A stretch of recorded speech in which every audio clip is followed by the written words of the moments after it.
Le duc et la princesse de Galles se sont mobilisés pour venir en aide aux communautés britanniques après le couronnement du roi Charles, accompagnés de leurs enfants. Ils ont marqué une étape importante pour le prince Louis. Le prince Louis, Benjamin du duc et de la duchesse de Cambridge, est né au sein de l'une des familles royales les plus célèbres au monde, baignant dans un univers de privilèges, de cérémonies et d'admiration publique.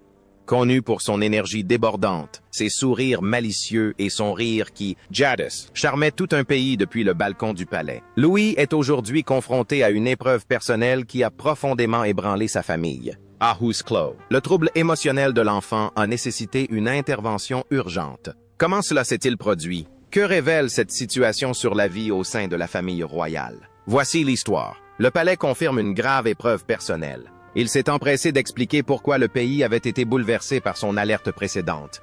Dans une annonce à la fois rare et d'une intensité émotionnelle remarquable, Buckingham Palace a confirmé que le prince Louis, le Benjamin de la famille royale, traversait une grave crise émotionnelle au sein même de la résidence familiale. Loin d'être un simple changement d'emploi du temps ou un ajustement de routine dans la vie royale, la déclaration soulignait que les difficultés du jeune prince exigeaient une attention immédiate, une protection et le respect absolu de sa vie privée. Le communiqué était rédigé avec soin, évitant tout langage dramatique. Pourtant, chaque phrase portait une gravité indéniable. Même sans détails sensationnels, le message résonnait comme profondément sérieux. La famille royale était confrontée à une situation qui dépassait le cadre des titres, des obligations et des devoirs protocolaires. Il s'agissait du bien-être fragile d'un enfant dont l'état émotionnel était devenu une source d'inquiétude urgente. Lecteurs et téléspectateurs pouvaient percevoir la gravité de la situation sans qu'il soit nécessaire d'en dire plus. Outre la reconnaissance des difficultés rencontrées par Louis, le communiqué exprimait la gratitude du public pour sa compréhension et sa générosité. Pourtant, derrière ce ton poli, le véritable sens était clair. Il ne s'agissait pas d'une annonce prudente ou préventive, mais d'une déclaration nécessaire, faite car la famille ne pouvait plus garder l'affaire entièrement privée. Le bien-être de leur Benjamin était devenu la priorité absolue, reléguant au second plan toutes les autres responsabilités et obligations. Pour la famille royale, cette prise de position publique était sans précédent. Le palais divulgue rarement, voire jamais, de détails personnels sur ses enfants, et le fait de le faire aujourd'hui témoigne d'un changement profond. L'accent n'était pas mis sur l'image, la réputation ou les traditions de bienséance, mais sur l'honnêteté, la protection et la compassion envers un enfant en détresse. Le message était clair. La santé émotionnelle du prince Louis était primordiale et des mesures immédiates étaient prises pour le soutenir tout en veillant à le protéger de l'attention constante portée à la vie publique. Pour la première fois, le pays a entrevu les difficultés personnelles qui peuvent toucher même les familles royales les plus prestigieuses. Derrière le faste et les cérémonies, une famille était confrontée à la réalité universelle et déchirante d'un enfant en souffrance. Le communiqué, empreinte de dignité, de retenue et d'urgence, indiquait clairement que la protection du prince Louis n'était plus une affaire privée, mais une priorité exigeant la compréhension et l'empathie de la nation. Le palais a offert un rare aperçu d'une situation qui affecte profondément le prince Louis. Mais comment les médias et le pays vont-ils réagir? Ces races perçues comme une annonce de routine. Ou le poids de cette révélation perturbera-t-il l'opinion publique? Découvrons les détails choquants. Le pays retient son souffle. Quelques minutes après l'annonce du palais, journalistes et équipes de tournage se sont rassemblés devant Buckingham Palace, caméras et micros prêts à l'emploi, tandis que la gravité du message commençait à se faire sentir. D'ordinaire, la communication royale est d'une précision chirurgicale.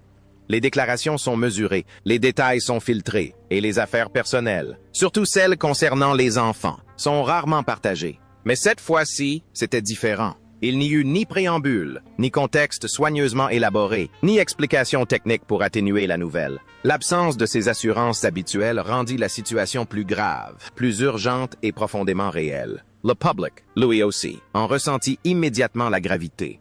Le prince Louis, Benjamin de la famille royale, était depuis longtemps apprécié pour son énergie espiègle, ses sourires malicieux et ses facéties qui le rendaient attachant pour des millions de personnes lors de ses apparitions publiques. Ces images d'un enfant riant et insouciant ont traversé l'esprit des téléspectateurs avec une netteté saisissante, contrastant fortement avec le ton urgent du palais. Une nation habituée au calme royal et aux déclarations impeccables a alors perçu un rare moment de vulnérabilité. Le garçon joyeux qu'il croyait connaître semblait soudain distant. Et ce contraste a troublé nombre de personnes, suscitant un mélange d'inquiétude, d'empathie et d'une anxiété sourde. Les réseaux sociaux, souvent friands de spéculation et de sensationnalisme, ont réagi différemment cette fois-ci. Les commentaires et les publications exprimaient moins de curiosité ou de rumeurs que d'inquiétude, de questions et d'une profonde compassion. Même les commentateurs les plus aguerris et les experts royaux ont hésité à analyser la situation, comprenant instinctivement que la famille n'avait partagé que l'essentiel.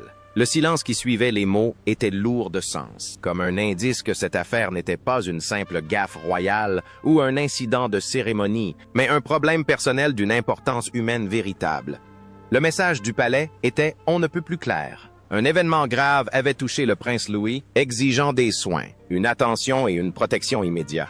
Pour la première fois, la famille royale reconnaissait publiquement que le bien-être de son Benjamin était devenu tel qu'il ne pouvait plus rester secret. Cette annonce était sans équivoque pour les journalistes, les commentateurs et le public.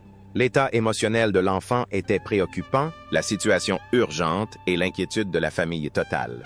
Dans ces instants de tension devant les grilles du palais, une compréhension tacite s'est installée. C'était un rare aperçu de la vie privée d'une famille habituée au secret. Un rappel que même la royauté n'est pas à l'abri des épreuves profondément humaines. Étant le plus jeune membre de la famille royale, la nation s'est rassemblée, en personne et en ligne, pour apprendre ce qui était arrivé au jeune et innocent prince Louis. Mais pourquoi cette annonce est-elle si alarmante? Qui a transmis le message, faisant comprendre qu'il ne s'agissait pas d'un problème mineur? Tentons de le découvrir.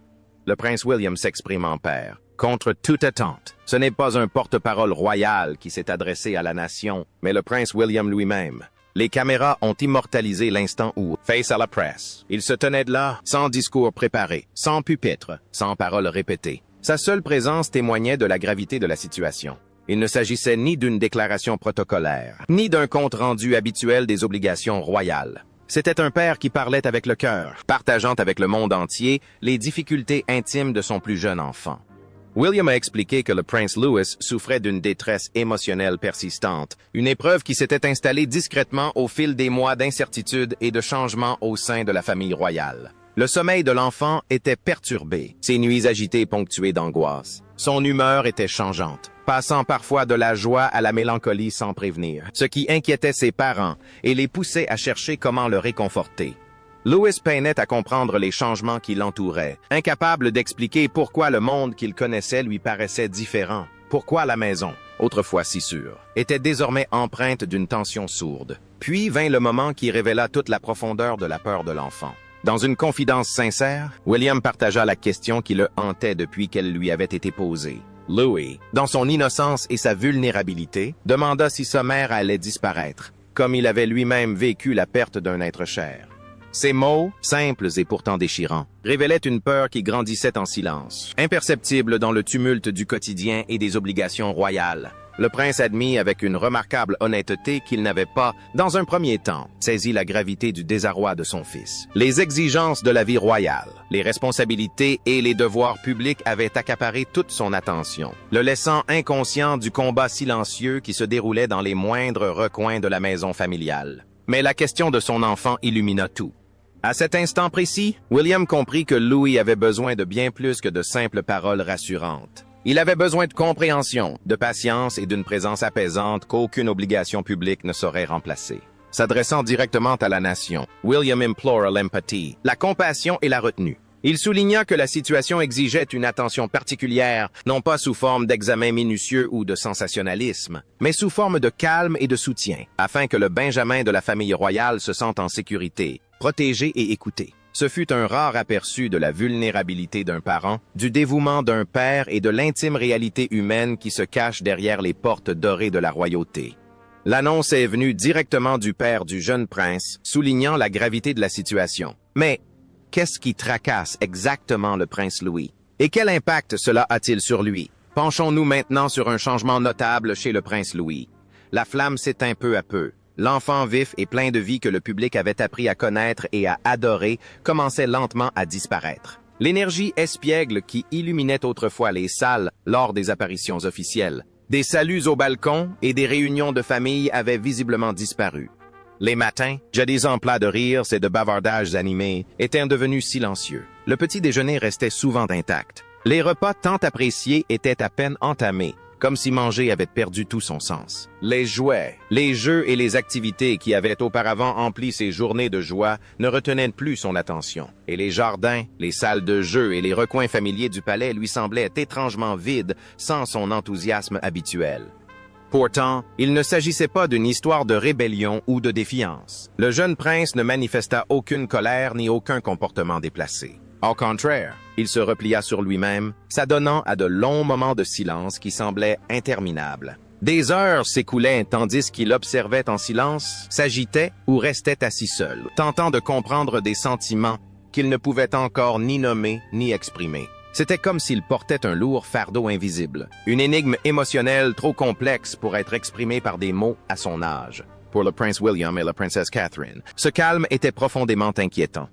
Ce n'était pas tant l'absence de mauvaise conduite qui les inquiétait, mais la disparition totale de toute expression. Leur enfant percevait la tension, l'incertitude et les angoisses latentes qui l'entouraient. Pourtant, il lui manquait le vocabulaire et l'expérience émotionnelle pour les comprendre. Ce que la famille avait autrefois considéré comme une routine gérable, les petits stress, les ajustements et les pressions de la vie royale, se manifestaient désormais d'une manière qui exigeait bien plus d'attention. Il comprenait que la stabilité nécessitait plus que de sauver les apparences ou d'orchestrer des moments joyeux. Pour les caméras et les sorties publiques, les sourires de façade et les paroles rassurantes soigneusement mises en scène ne suffisaient pas à apaiser le malaise intérieur d'un enfant. Louis avait besoin de bien plus que de distraction. Il avait besoin d'un accompagnement attentif, d'un sentiment de sécurité et d'une main patiente pour l'aider à gérer des émotions qu'il ne comprenait pas encore pleinement. Un véritable soutien pour le prince Louis allait au-delà de la routine ou des cérémonies royales. Il s'agissait de percevoir ses peurs, de remarquer les changements subtils dans son comportement et de créer un espace sécurisant où il pouvait être compris sans jugement. Pour la première fois, ses parents comprirent que le soutien émotionnel était aussi essentiel que le soutien physique. Pour lui rendre confiance, sa joie et son énergie, ils durent affronter directement ses difficultés silencieuses, l'aider à reconstruire sa confiance et à retrouver la stabilité de son monde. On remarqua que le prince Louis n'était plus aussi joyeux qu'avant. Il refusait souvent de manger et avait du mal à comprendre ce qui le perturbait.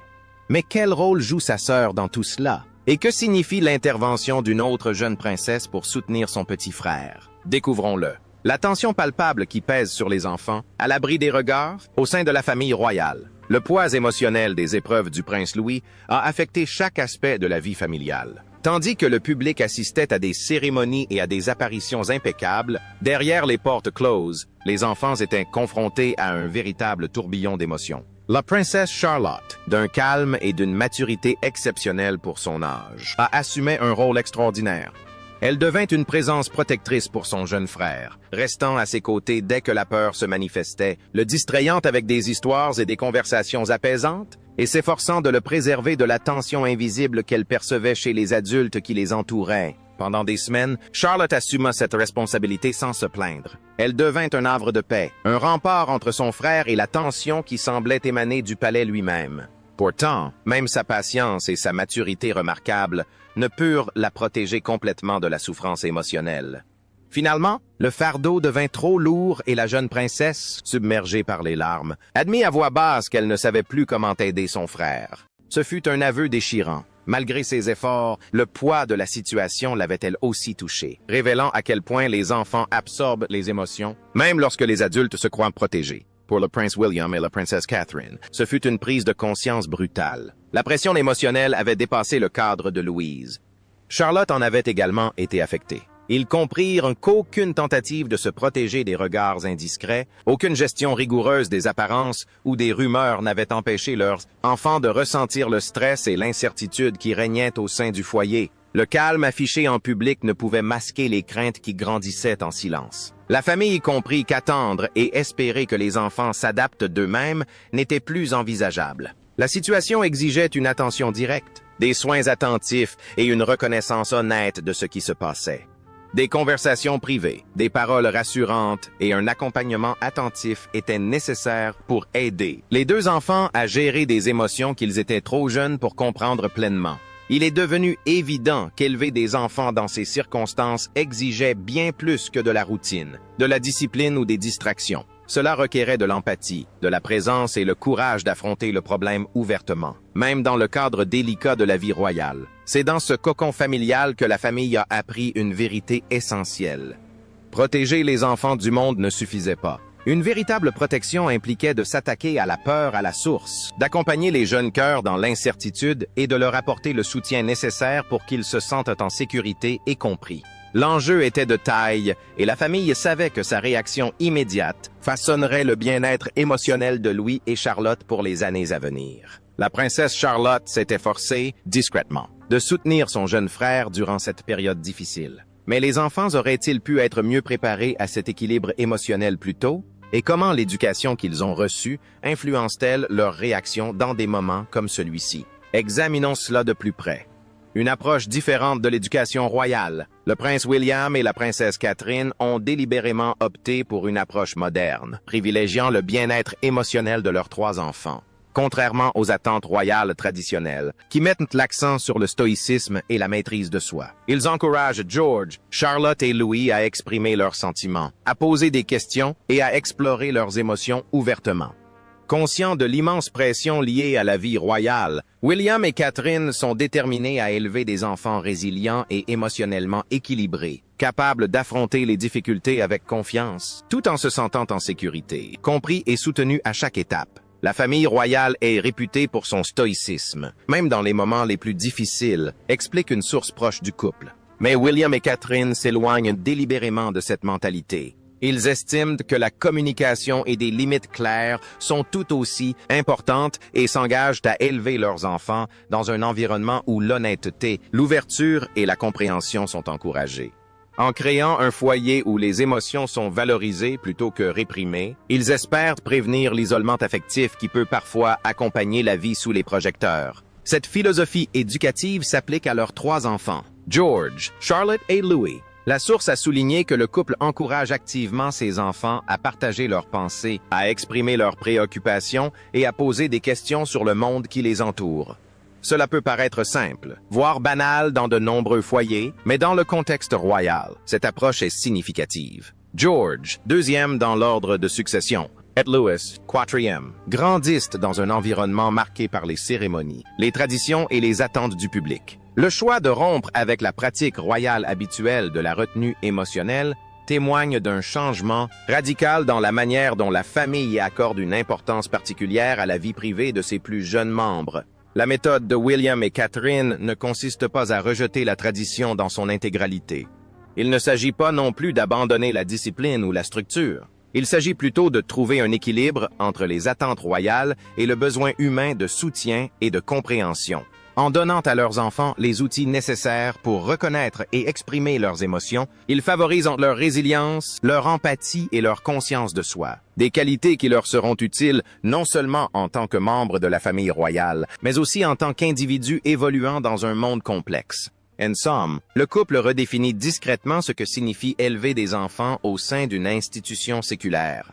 Leur approche reflète une conception moderne de l'éducation parentale, où l'intelligence émotionnelle est aussi essentielle que les bonnes manières, la compassion aussi importante que le sang-froid, et où le bien-être de l'enfant prime toujours sur le poids des traditions. William et Catherine se sont véritablement efforcés d'inculquer une stabilité émotionnelle à leurs enfants. Mais qu'est-ce qui met à l'épreuve la force émotionnelle du Benjamin de la famille royale? Un simple événement imprévu? Ou la manière dont la situation a été révélée a-t-elle été trop difficile à supporter pour le prince Louis? Levons le voile sur ces détails troublants. La réalité après le traitement. La princesse de Galles s'est récemment confiée sur les épreuves profondes et durables qu'elle a traversées pendant sa convalescence suite à sa chimiothérapie, offrant un aperçu d'une rare sincérité de son parcours personnel, loin des apparences publiques. Lors d'une visite dans un hôpital de l'Essex, Catherine a évoqué les difficultés invisibles qui suivent le traitement, celles que personne ne perçoit de l'extérieur. Pendant le traitement, on fait bonne figure, a-t-elle expliqué. Mais après, cela peut encore s'avérer très difficile. Ces mots ont bien reflété la tension ressentie par beaucoup lorsque le soutien structuré des soins médicaux prend fin, laissant les patients affronter un retour à la vie normale lent et souvent douloureux. Cette visite à l'hôpital marquait sa première apparition publique depuis son retrait des courses royales d'Ascot, une décision prise afin de gérer avec précaution son retour à la vie publique pendant qu'elle reprenait des forces. Anne Johnvere, Catherine avait annoncé publiquement être en rémission d'un cancer. Un moment important célébré par toute la nation et sa famille. Pourtant, même après avoir reçu cette bonne nouvelle, elle a clairement indiqué que la fin du traitement ne signifiait pas un retour immédiat à la normale. On fait bonne figure. On reste stoïque pendant tout le traitement. Le traitement est terminé. Et là, on se dit qu'on peut enfin reprendre une vie normale, a-t-elle déclaré. Mais comme l'a expliqué Catherine, la convalescence est rarement un long fleuve tranquille. La période qui suit est vraiment difficile, a-t-elle admis. Des mots qui résonnent chez tous ceux qui ont été confrontés à une maladie qui a bouleversé leur vie. Vous n'êtes plus sous la surveillance de l'équipe médicale. Pourtant, vous ne pouvez plus vivre chez vous comme avant. Vaincre la maladie n'est que la première étape. Le véritable défi consiste à reconstruire sa vie quotidienne, à retrouver son énergie et à s'adapter à cette nouvelle réalité. Les patients et leurs familles doivent surmonter des obstacles émotionnels et physiques inattendus. Catherine a souligné que cette expérience touche bien plus que la seule personne traitée. Elle bouleverse la vie de chacun, que ce soit au moment du diagnostic ou après le traitement. Et c'est une expérience bouleversante, tant pour le patient que pour sa famille, a-t-elle déclaré. Ces propos ont mis en lumière les répercussions d'une maladie grave au sein d'un foyer. Enfance, conjoints et famille élargie partagent tous l'impact émotionnel, physique et logistique. La mère du prince Louis a clairement indiqué que la guérison ne s'arrête pas à la fin du traitement, soulignant que la résilience reste essentielle. Mais le prince Louis est-il suffisamment résilient pour faire face à la situation de sa mère? Et qu'est-ce qui a poussé ses parents à agir si rapidement? Découvrons-le. L'incident scolaire qui a tout déclenché. Ce qui avait commencé comme une journée d'école ordinaire pour le prince Louis a rapidement basculé dans un moment décisif. Une simple question innocente d'un camarade de classe sur la santé de sa mère l'a bouleversé. Les mots l'ont touché plus fort que quiconque aurait pu l'imaginer, laissant le jeune prince muet, confus et incapable de poursuivre sa journée comme à l'accoutumée. Depuis des semaines, il luttait en silence contre ses peurs. Mais cette simple question a tout fait remonter à la surface. Ce qui paraissait anodin aux autres révélait la profondeur de son combat intérieur, signalant à ses parents qu'un soutien urgent était nécessaire. Le soir même, de retour à la maison, les conséquences de la journée continuaient de se faire sentir. Louis refused de dîner, rejetant le réconfort familier de la nourriture, indiquant à ses parents que ce combat silencieux était devenu trop lourd à porter seul. Le lendemain matin, il refusa de retourner à l'école, signe que l'environnement qu'il avait autrefois apprécié était devenu une source d'angoisse plutôt que de joie. Son retrait n'était ni de l'entêtement ni de la rébellion, mais un signal clair à William et Catherine qu'une action immédiate et réfléchie s'imposait. Face à ce tournant, les parents royaux firent un choix décisif et mûrement réfléchi. Ils retirèrent temporairement Louise de l'école, non pas à titre de punition, mais par mesure de protection pour préserver son bien-être émotionnel. Ce fut une décision prise en privé, discrètement et délibérément, privilégiant l'attention portée à l'enfant plutôt que les formalités, la compréhension plutôt que les apparences. Consciente de la complexité de la situation, la famille a consulté des spécialistes de confiance, des psychologues pour enfants et des professionnels de la santé mentale dont les conseils permettraient à Louis d'affronter et de surmonter ses peurs de manière saine et sereine. La décision, prise sans émotion ni publicité, revêtait néanmoins une urgence qu'il était impossible d'ignorer. Le bien-être de l'enfant, comprenait-il, primait sur tout protocole, toute routine ou toute préoccupation relative aux apparences.